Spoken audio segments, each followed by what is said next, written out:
అత్తమ్మ టీవీకి స్వాగతం. అత్తమ్మ టీవీలో ఈరోజు మరమరాల దోశలు ఎలా తయారు చేయాలో నేర్చుకుందాం.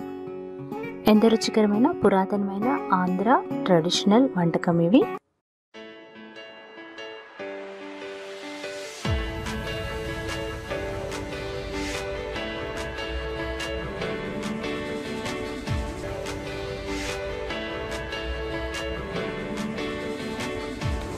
ఈ మరమరాల దోశ తయారీ కోసం కావలసిన పదార్థాలు: మరమరాలు 1 కప్పు, దానికి సమానంగా బియ్యం 1 కప్పు, మెంతులు 1 టీ స్పూన్, మినపప్పు 1/2 కప్పు, కట్ చేసుకున్న ఉల్లిపాయ 1, పచ్చిమిరపకాయ 1, తురిమి పెట్టుకున్న అల్లం 1 టీ స్పూన్, కరివేపాకు 1 రెమ్మ, నూనె అట్లు వేయించుకోవటానికి సరిపడినంత, జీలకర్ర 1 టీ స్పూన్. ఇప్పుడు తయారీ విధానం చూద్దాము. ముందుగా గిన్నె తీసుకొని అందులో మరమరాలు, బియ్యం, మినపప్పు, మెంతులు వేసి అందులో నీళ్లు పోసి 2-3 సార్లు బాగా కడుక్కోవాలి.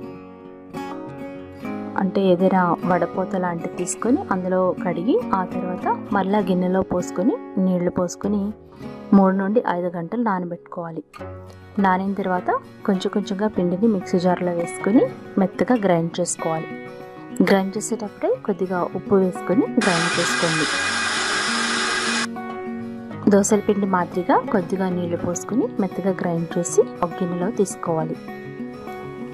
ఇదే విధంగా మొత్తం పిండిని రుబ్బి పెట్టుకోవాలి. కొంచెం కొంచెంగా రుబ్బుకుంటే మిక్సీ జార్లో బాగా సరిపోతుంది. నీళ్లు ఎక్కువ పోయకూడదు, తగినన్ని మాత్రమే పోసుకొని చక్కటి పిండిని రుబ్బుకోవాలి.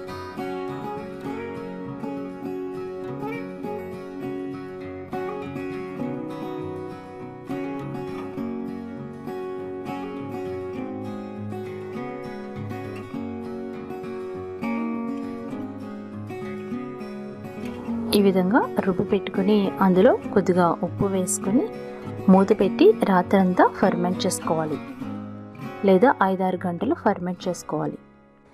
తెల్లారిన తర్వాత చూసినట్లయితే పిండి చక్కగా ఫర్మెంట్ అయి ఉంటుంది. దాన్ని ఈ విధంగా బాగా కలుపుకోవాలి. అవసరమైతే కొద్దిగా నీళ్లు పోసుకోవచ్చు. మంచి బ్రౌన్ కలర్ కోసం చిటికెడు పంచదార వేసుకోవాలి. దాన్ని కూడా బాగా కలిపి ఒక 10 నిమిషాలు పక్కన పెట్టాలి. ఆ తర్వాత దోశ పెనాన్ని వేడి చేయాలి. నాన్ స్టిక్ అయితే ఇంకా బాగుంటుంది.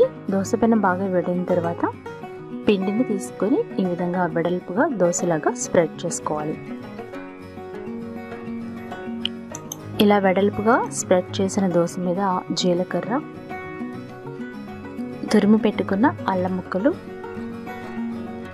పచ్చిమిరపకాయ లేదా పండుమిరపకాయ ముక్కలు, ఉల్లిపాయ ముక్కలు వేసుకోవాలి.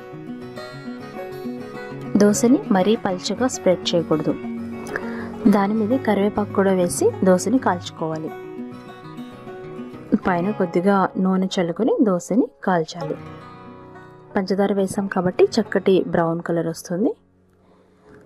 దోశల్ని హై ఫ్లేమ్లోనే 2 నిమిషాల పాటు మనం కాల్చుకోవాలి. ఒకవైపు కాలింది అనుకున్న తర్వాత జాగ్రత్తగా రెండో వైపు కూడా కాల్చుకోవాలి. అట్ల కడితే కొద్దిగా ప్రెస్ చేసినట్లయితే ఉల్లిపాయలు చక్కగా దోశలోకి అతుక్కుంటాయి. అప్పుడు దాన్ని రెండో వైపు తిప్పుకొని కాల్చుకోవాలి. మనం కొద్దిగా పంచదార వేయడం వల్ల చక్కటి బ్రౌన్ కలర్ వస్తుంది దోశకి. రెండో వైపు కూడా జాగ్రత్తగా తిప్పి కాల్చుకోవాలి. అంతే, ఎంతో రుచికరమైన ఎంతో టేస్టీగా ఉండే మరమరాల అట్లు రెడీ అయిపోయినాయి. మీకు నచ్చిన ఏదైనా చట్నీతో సర్వ్ చేసుకోండి. ఎంతో రుచికరమైన ట్రెడిషనల్ ఆంధ్ర వంటకం రెడీ అయిపోయింది. చక్కగా చాలా స్మూత్గా చాలా టేస్టీగా ఉండే ఈ మరమరాల అట్లు మీరు ట్రై చేసి ఫీడ్బ్యాక్ పంపించండి. ధన్యవాదములు.